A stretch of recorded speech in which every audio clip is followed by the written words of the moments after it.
పవన్ కళ్యాణ్ గారి మీద మీ అభిప్రాయం అంటే?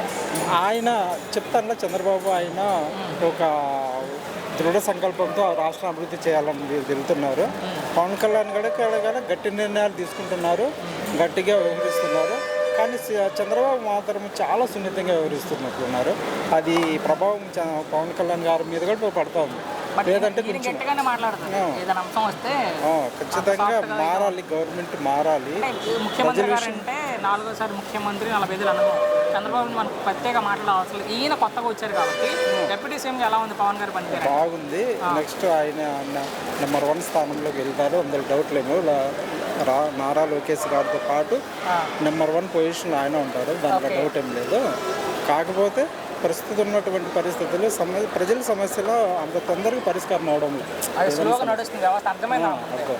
మిగతా అభివృద్ధి కార్యక్రమాలు, మిగతా పాలనాపరమైన అంశాలు దూకుడుగా వెళ్తున్నారు. పవన్ గారు ప్రజలను గాలి వదిలేసి సినిమాలు చేసుకుంటూ తిరుగుతున్నారన్నారు కొంతమంది. అది ఆయన వ్యక్తిగతమైంది. ఆయన మొదటి నుంచి ఆయన సంపాదించిన దాంట్లో ప్రజలకు ఇస్తున్నాడు, చేస్తున్నారు. దాన్ని మనం తప్పు పట్టాల్సిన లేదు. ఆయన సినిమా షూటింగ్లో ఉన్నప్పటికీ శాఖాపరమైనటువంటి నిర్ణయాల్లో కూడా ఆయన బిజీగా ఉన్నారనేది మాకు తెలిసింది.